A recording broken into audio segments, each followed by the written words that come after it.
राधे राधे मित्रों, कहानी वाला निराला में आपका स्वागत है, जहां हर कहानी एक भाव, एक दर्शन और एक रहस्य होती है।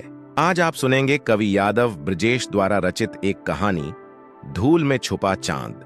बरखा के बाद की मिट्टी में एक ऐसी सुगंध होती है जो किसी पुराने गीत की तरह अचानक दिल में उतर जाती है। उस दिन ठीक वैसी ही खुशबू पूरे गांव में फैली थी। दूर दूर तक फैली हरियाली के बीच पीपल के पेड़ से टपकती पानी की बूंदें जैसे समय की रफ्तार को धीरे कर रही थीं। उसी समय बस स्टॉप पर एक युवक उतरा, आयुष। शहर की चमक दमक से चमकती उसकी शर्ट, बैग में रखा लैपटॉप और माथे पर अनजाने सवालों की रेखाएं। वह 5 साल बाद अपने गांव सरोवरियां लौटा था, मां के बुलावे पर नहीं, बल्कि खुद अपने भीतर उठे किसी अधूरेपन के कारण। आयुष ने शहर में बहुत कुछ हासिल किया था। एक बड़ा पैकेज, कांच की दीवारों वाला ऑफिस और कभी भी बजने वाला स्मार्टफोन।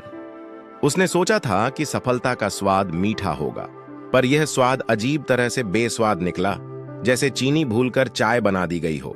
घर के आंगन में कदम रखते ही उसे मां मिली, झुर्रियों भरा चेहरा, पर आंखों में वही उजाला। आ गए बेटा? हाँ मां, बस कुछ दिनों के लिए। मां ने उसके माथे पर हाथ रखा।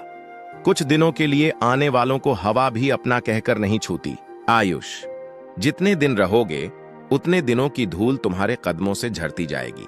आंगन में एक और शख्स खड़ा था, धीमे धीमे मुस्कुराता हुआ, चौड़े कंधों वाला, कपड़ों पर मिट्टी के दाग। वह था रघुवर काका, गांव का कुम्हार। अरे बड़े बाबू शहर से लौटे? चलो देखो, चाक पर अभी भी घूमता है गांव का दिल। तकनीक के पास सब कुछ है, पर माटी की महक नहीं। आयुष मुस्कुरा दिया। काका, पत्थर का कोई ऐप है क्या जो माटी की महक दे दे? है, 2 हथेली, एक धड़कता सीना और विश्वास। चलो कल सुबह मेरे पास आना, काका ने कहा। रात को आयुष छत पर लेटा तो हवा में सीलन और यादों की साथ थी। बचपन में वह अक्सर दादी से कहानी सुनता था, धूल में छुपा चांद। दादी कहती थीं, कभी कभी चमक इतनी ज्यादा होती है कि खुद को देखने के लिए धूल चाहिए ताकि आंखें न चुभें। सुबह सुबह आयुष काका के घर पहुंचा। आंगन में चाक घूम रहा था, मिट्टी की लोई, पानी की कटोरी और काका की उंगलियां जैसे किसी पुराने राग को छेड़ रही हों। बैठो आयुष, मिट्टी को महसूस करो, काका बोले। हाथ गंदे हो जाएंगे, आयुष हंसा। गंदा तो वही होता है जो मन के भीतर सड़ जाए, मिट्टी तो शुद्ध करती है। काका ने मिट्टी की लोई चाक पर उठाई और कुछ पल बाद एक प्याला आकार लेने लगा। देखो ये प्याला है, पर अगर मैं बीच का खालीपन न दूं तो ये प्याला नहीं, ईंट बन जाएगा। जीवन भी ऐसा ही है, खाली जगह का सम्मान किए बिना कोई चीज उपयोगी नहीं होती, काका बोले। उसने आयुष से पूछा, तुम्हारा घर आधी रात के बाद क्यों जगता है? आयुष चौंक गया। किसने कहा? तुम्हारी दीवारों ने। वो हर रात बातें करती हैं, कहती हैं कि घर को घर बनने के लिए बातें चाहिए, सिर्फ चीजें नहीं। तुम्हारे कमरे में बातचीत की धूल नहीं, अकेलेपन की धूल जम गई है।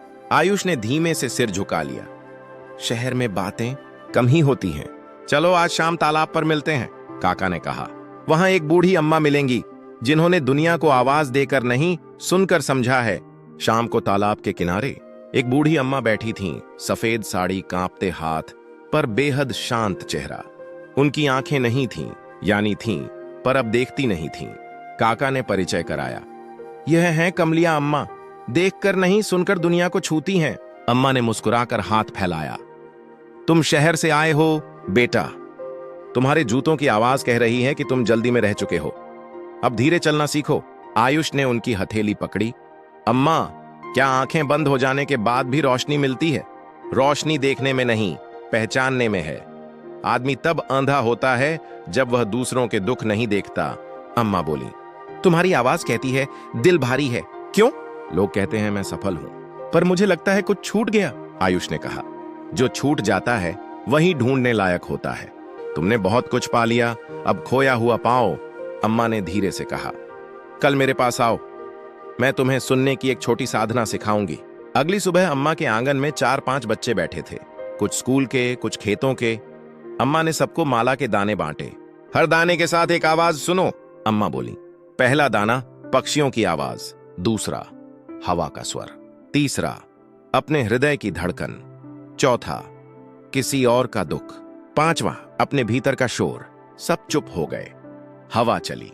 कोई बच्चे के हंसने की आवाज आई। दूर काका के चाक का घुर घुर सुनाई दिया। अम्मा ने धीरे से पूछा, अब बताओ, किस आवाज ने तुम्हें सबसे ज्यादा छुआ? एक लड़की बोली, हवा की, जैसे कोई बड़ी दीदी बाल सहला रही हो। एक लड़का बोला, मेरी धड़कन पहली बार इतनी तेज सुनी। आयुष ने आंखें खोली। किसी और का दुख, शायद अपनी मां का। कितने दिनों से उनकी हंसी कम सुनी है। अम्मा मुस्कुरा दी। जब सुनना सीख जाते हो तो समझना भी खुद ब खुद आता है। तुम शहर गए, ठीक किया, पर घर की आवाजें भी सुनो। यही तुम्हारी जड़ें हैं। जड़ें सूख जाएं तो पत्तों की हरियाली टिकती नहीं। आयुष ने उस दिन पहली बार महसूस किया, उसकी कमी का एक सिरा घर से जुड़ा है। गांव के किनारे एक पुरानी हवेली थी, कई सालों से वीरान। लोग कहते थे उसमें रात को रोशनी जलती है और कोई गाना गाता है। बच्चे डरते थे, बड़े लोग हंसते थे, पर कोई अंदर नहीं जाता था। काका ने कहा, आज चलो हवेली देखते हैं। क्यों? क्योंकि डर कभी कभी सिर्फ अधूरी कहानी होता है। हवेली के अंदर धूल जमी थी, पर कमरे में एक कोना साफ था। वहां मिट्टी के टूटे खिलौने, घोड़ा, गुड़िया, छोटा सा कुंभ, एक पुराना तानपुरा भी पड़ा था, तार जंग खाए पर आकार में शान। यह सब किसका है? आयुष ने पूछा। यह हवेली कभी ठाकुर साहब की थी। उनकी बेटी रचना बचपन में खिलौने बनाती थी, बड़ी होकर संगीत सीखने शहर गई। एक दिन खबर आई, दुर्घटना में वो चली गई। तब से हवेली बंद, पर उसकी बनाई चीजें अभी भी यही हैं, जैसे किसी इंतजार में। काका बोले। उसी समय एक धीमी सी धुन हवा में तैर गई। आयुष सहम गया। काका, आपने सुना? काका मुस्कुराए। धुन बाहर नहीं, तुम्हारे भीतर उठी है। किसी चीज ने तुम्हें याद दिलाया होगा जो तुमने दबा रखा है। आयुष ने तानपुरे के पास झुककर देखा। नीचे छोटे छोटे अक्षरों में लिखा था, मन जब बहुत शोर करे मिट्टी से बात करो, और जब मिट्टी भी चुप हो जाए राग छेड़ो, उसमें तुम्हारा उत्तर छुपा है। आयुष चुप हो गया। बचपन में वह हारमोनियम बजाता था, पर शहर जाते ही सब छोड़ दिया। तब मां कहती थी, बेटा, काम जरूरी है पर सुर भी जरूरी है। एक के बिना दूसरा बहिरा हो जाता है। अगले कुछ दिन आयुष ने अम्मा के यहां बच्चों के साथ बिताए। वह उनके लिए एक छोटा सा साउंड लैब बनाता। कांच की बोतल में अलग अलग पानी डालकर स्वर निकालना, पत्तों से सीटी बजाना, मिट्टी के प्यालों पर हल्के हल्के थपकी देकर ताल बनाना। बच्चे खिलखिलाते, अम्मा ताली बजाती। काका के चाक पर भी वह बैठता, मिट्टी पकाता, आकार बिगाड़ता, फिर सीखता। मिट्टी उसकी उंगलियों से चिपकती तो उसे लगता कि कोई जमीन उसे पहचान रही है। उसने एक छोटा सा दीपक बनाया, नीचे अपना नाम उकेरा, आयुष, और उसके नीचे एक शब्द, जड़। रात को वह अक्सर हवेली तक चला जाता, वहां तानपुरे को साफ करता, चुपचाप बैठकर भीतर की धुन सुनता। उसने पुराने कमरे में से हारमोनियम निकाला जो पूरी तरह टूटा नहीं था। कुछ सुर बजते ही आंखें भर आती। एक सुबह उसके फोन पर संदेश आया, आयुष, अगले महीने तुम्हारा प्रमोशन तय है। एक नई टीम, बड़ा पद, पर प्रोजेक्ट कठिन है, टारगेट भारी। तुम कब लौट रहे हो? आयुष का मन डोल गया। वह जानता था यह मौका बड़ा है, पर उसने पिछली रात अम्मा की बात भी सुनी थी, जो चीज बहुत शोर मचाए उसे थोड़ी देर धूप में रखो, धूप में शोर पिघल जाता है। उसने काका से बात की। काका, मैं उलझ गया हूं। काका ने एक अजीब सवाल किया, तुम्हारी सबसे बड़ी इच्छा क्या है? खुश रहना। और सबसे बड़ा डर? खालीपन। काका हंसे। खुशी कोई बर्तन नहीं जो भर जाए, यह तो वही खाली जगह है जो सम्मान किए जाने पर प्याला बनाती है। तुम डर से भागोगे तो बस बर्तन बनोगे, भरे हुए पर बेकार। डर को सम्मान दोगे तो प्याला बनोगे, खाली पर उपयोगी। आयुष ने गहरी सांस ली। तो क्या करूं? जिसे तुम छोड़ नहीं पा रहे उसी को थोड़ी देर के लिए छोड़कर देखो। काका बोले, तुम शहर जाओगे ठीक, पर एक वादा करो, अपने साथ मिट्टी का दीपक और एक सुर ले जाना। रोज 2 मिनट दीपक जलाना और 5 मिनट सुर को सुनना। अगर तब भी दिल कहे कि यह मेरा घर नहीं, तो वापसी का रास्ता देखना। शाम को अम्मा ने सब बच्चों और गांव के कुछ लोगों को हवेली बुलाया। आयुष ने डरते डरते हारमोनियम रखा। हवा में एक हल्का राग बहा, यमन का, बहुत कोमल। अचानक कोई आवाज और जुड़ी, एक लड़की की, शायद कल्पना। जैसे हवेली की रचना की धुन वापस लौट आई हो। कमरे की धूल में रोशनी का चांद तैरने लगा। खिड़की से छन कर आती ढलती धूप झिलमिल करती। आयुष गाता नहीं था, वह बस बजा रहा था, पर हर सुर के साथ उसके भीतर का शोर उतर रहा था। अम्मा ने कहा, देखा, जब तुम अपने भीतर के चांद को धूल में छुपाकर देखते हो तब आंखें नहीं चुभती। तुम्हारे भीतर एक चांद है, वह पूरा का पूरा तुम्हारे काम में भी चमकेगा अगर तुम उसे सुनना न छोड़ो। वह रात अनोखी थी। हवेली के कमरे में सबने चाय पी, मिट्टी के प्याले में। काका ने कहा, आज से यह हवेली बंद नहीं होगी। हर हफ्ते यहीं बच्चों की कला सभा होगी। कोई मिट्टी सीखेगा, कोई सुर, कोई कहानी। आयुष, क्या तुम इसे शुरू करोगे? आयुष चौंक गया। मैं तो महीने भर बाद, शायद वापस शहर। अम्मा ने उसकी बात काट दी। निर्णय आज मत लो, बस वादा करो कि तुम जहां भी रहोगे इस सभा का एक हिस्सा रहोगे। आयुष ने सिर हिलाया। वादा? दिन बीते। मां की आंखों में चमक बढ़ने लगी। वह बेटे को सुबह बच्चों के बीच, दोपहर काका के चाक पर और शाम को हवेली में देखती। फिर वह दिन आया जब शहर लौटने की ट्रेन थी। स्टेशन पर काका, अम्मा और कुछ बच्चे आए। अम्मा ने एक छोटा पोटली दी। यह तानपुरे का एक तार है, रचना का। इसे अपने पास रखना। जब शोर बढ़े इस तार को छूकर सुन लेना। काका ने मिट्टी का वही दीपक दिया। यह तुम्हारी जड़ का निशान है, इसे रोज जलाना। बच्चों ने उसकी बनाई बोतलों का संगीत घंटा पकड़ा। भैया, इसे ऑफिस में बजाना। आयुष ने हंसते हुए सब लिया, पर आंखें गीली थीं। शहर लौटकर आयुष ने अपने कमरे को बदला। सबसे पहले खिड़की की जाली से धूल साफ की।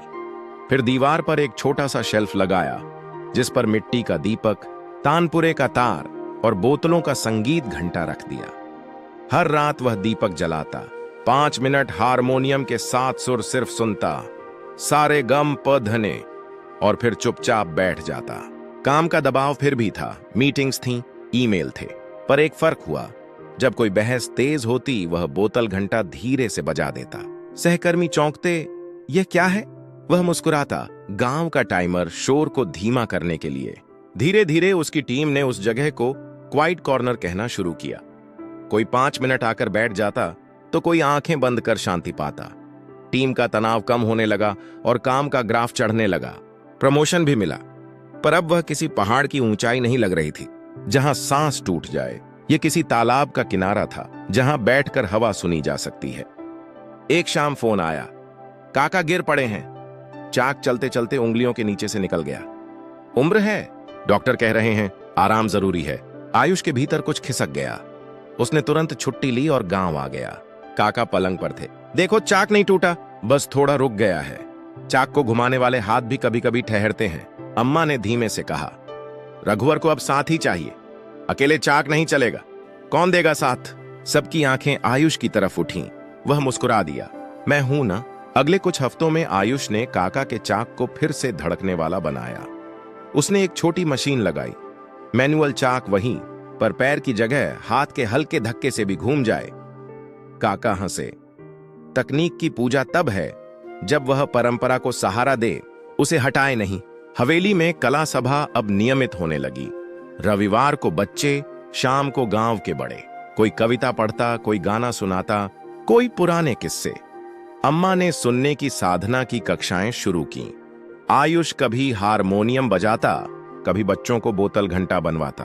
फिर एक दिन शहर की कंपनी से संदेश आया, आयुष, हमें तुम्हारे क्वाइट कॉर्नर मॉडल को ऑफिस कल्चर में लाना है। क्या तुम गांव से रिमोटली ट्रेनिंग दे सकते हो? आयुष ने आसमान की तरफ देखा। दूर से पीपल की पत्तियां चमक रही थीं, जैसे धूल से झांकता चांद। उसने जवाब लिखा, हां, और एक आग्रह, हर ऑफिस में एक मिट्टी का दीपक भी रहेगा। अम्मा की तबीयत अचानक बिगड़ी। डॉक्टर ने कहा, उम्र अपना काम कर रही है, आंखें तो पहले ही जा चुकी, अब शरीर भी थक गया है। गांव का हर बच्चा, हर बूढ़ा अम्मा के आंगन में जमा होने लगा। कोई कहानी लेकर, कोई फूल लेकर, कोई सिर्फ चुप्पी लेकर। एक रात अम्मा ने आयुष को पास बुलाया, बेटा, मैंने तुम्हें पहली बार सुना था तो तुम्हारी आवाज में दौड़ का शोर था, अब उसमें चलने की थिरक है। याद रखना, जीवन दौड़ नहीं, एक राग है, कभी आलाप, कभी विस्तार, कभी विश्राम। जो व्यक्ति विश्राम नहीं जानता वह राग खो देता है। अम्मा, मैं आपकी सुनने की साधना आगे बच्चों को सिखाऊंगा, आयुष बोला। अम्मा ने मुस्कुराकर कहा, और खुद भी करोगे। जब लोगों की तालियां बहुत तेज बजेंगी तब अपने भीतर के बोतल घंटे को बजा लेना। अगली सुबह अम्मा चली गईं, बहुत शांति से, जैसे किसी सुरीले अंत में एक मधुर विराम। गांव रोया, पर किसी की आंख में कड़वाहट नहीं थी। सबने जाना था, अम्मा ने सुनने का वरदान दे दिया है। अम्मा के चले जाने के बाद हवेली में पहली सभा और भी शांत रही। काका ने कहा, आज से इस सभा का नाम कमलिया कला सभा होगा। और हां, तय हुआ है कि इस हवेली का एक कमरा रचना और कमलिया की याद में संगीत और सुनने के लिए होगा। आयुष ने सबके बीच खड़े होकर कहा, मुझे शहर से बुलावा है, वहां क्वाइट कॉर्नर मॉडल के लिए एक बड़ा काम मिल रहा है, पर मेरे लिए यह गांव, यह चाक, यह सभा सब इतनी ही जरूरी है। इसलिए मैं महीने के 2 हफ्ते शहर, 2 हफ्ते गांव ऐसे रहूंगा, और हर रविवार शाम को ऑनलाइन ऑफलाइन सभा होगी। लोगों ने ताली बजाई, बच्चे उछल पड़े। काका ने उसकी पीठ थपथपाई। अब तुमने खालीपन का सम्मान करना सीख लिया है। कुछ महीनों बाद गांव और शहर दोनों में बदलाव दिखने लगा। कंपनी के ऑफिस में लोग 5 मिनट के लिए बोतल घंटा बजाते, दीपक जलाते और फिर काम करते। रिजल्ट बढ़ने लगे, पर उससे भी ज्यादा मुस्कानें बढ़ने लगीं। गांव में काका की कार्यशाला में अब 3 नए चाक थे, 2 पुराने, 1 नया। बच्चों ने मिलकर मिट्टी मेले का आयोजन किया, जहां मिट्टी के खिलौने, प्याले और छोटे तानपुरे बिके। आय शहर और गांव के बच्चों की शिक्षा और वाद्य यंत्रों के लिए लगी। हवेली की दीवारों पर अब पोस्टर लगे, हर आवाज की मर्यादा, हर चुप्पी का सम्मान। कमरा जहां तानपुरा था, अब रचना कक्ष कहलाता। वहां रोज कोई न कोई आकर 5 मिनट बैठता और अपने भीतर के सुर सुनता। अम्मा के कोने में माला और दाने अब भी थे। हर बच्चे के हाथ में एक दाना, एक आवाज। एक रात पीपल के नीचे आयुष बैठा था। हवा ठंडी थी, काका पास में थे। काका, आयुष बोला, दादी कहती थी धूल में छुपा चांद। अब समझ आया। पहले मुझे लगता था कि जिंदगी को चमक चाहिए, अब पता चला थोड़ी धूल भी चाहिए ताकि आंखें थके नहीं और हम असली रोशनी को देख सकें। काका मुस्कुराए। धूल मां की तरह है, आंचल फैलाकर आंधी से बचाती है। आयुष ने जेब से वह तार निकाला, अम्मा का दिया हुआ। उसने हारमोनियम के ऊपर रखा, दीपक जलाया और धीमे से सुर छेड़े। आसमान में पूरा चांद था, पर आयुष की आंखों में जो चांद था वह और भी स्पष्ट था। वो चांद जो भीतर उगा था। निष्कर्ष, जीवन का प्याला तभी उपयोगी है जब उसके खालीपन का सम्मान किया जाए। दौड़ जरूरी है, पर राग भी जरूरी है। तकनीक का महत्व है, पर परंपरा की माटी हमें जड़ देती है। सुनना अपने भीतर, अपने घर की दीवारों से, अपने गांव की हवा से हमें उस रोशनी तक ले जाता है जो शोर में खो जाती है। आयुष ने समझ लिया, सफलता तब सुगंधित होती है जब उसमें घर की मिट्टी, सुनने का विराम और साझा करने की लौ हो। तभी धूल धूल नहीं रहती, वह आशीर्वाद बन जाती है जो चांद को साफ साफ दिखा देती है। नैतिक शिक्षा, मॉरल 1, खालीपन का सम्मान करें। हर दिन कुछ पल अपने भीतर के विश्राम के लिए रखें, तभी काम उपयोगी बनता है। 2, सुनना सीखें, लोगों की आवाज, प्रकृति का स्वर और अपनी धड़कन। समझ यहीं से शुरू होती है। 3, तकनीक और परंपरा साथ साथ। नई चीजें तभी सुंदर हैं जब वे जड़ों को सींचें, काटें नहीं। 4, साझा करना ही स्थायी है। ज्ञान, कला और करुणा जितना बांटोगे उतना बढ़ेगा। 5, धूल में छुपा चांद, कभी कभी चमक से आंखें थकती हैं। विनम्रता और विराम से असली रोशनी दिखती है। यदि आपको यह कहानी हृदय से छू गई हो तो इसे लाइक करें, अपने प्रियजनों से साझा करें तथा इस चैनल को सब्सक्राइब जरूर करें। फिर मिलते हैं एक नई कहानी में। तब तक के लिए राधे राधे।